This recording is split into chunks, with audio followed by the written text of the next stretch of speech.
Baha naranasan sa ilang parte sa 3 barangay sa Talisay City, Cebu nitong linggo matapos bumuhos ang malakas na ulan. Ang detalye sa ulat ni Femari Dumabok ng GMA Regional TV Balitang Bisdak.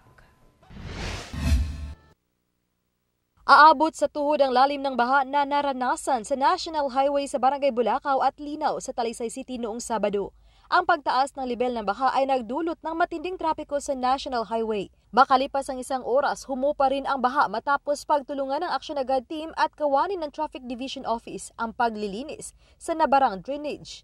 Mga basura ang isa sa tinutumbok na sanhi ng agarang pagbaha sa lugar. Magyud ang problema, basura sa mamaya. Ang uban sa problema, kinahanglan gyud ang mga subdivision bitaw ma'am at ang ilang mga drainage system ilan na siya yung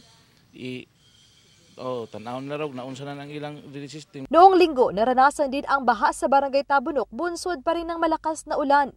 Ang nakabarang basura rin ang dahilan ng pagtaas ng lebel ng baha. Dahil sa insidente, agad na naglibot at naglinis ang Action Agad Team sa iba't ibang flood-prone area sa lungsod. Hiling nila sa publiko, may ilang unta gyud ma'am nga nang mukopirit sila labi na kada sa kining sa ubos nga dapit nga ilang basura labay lang kay labay ma'am.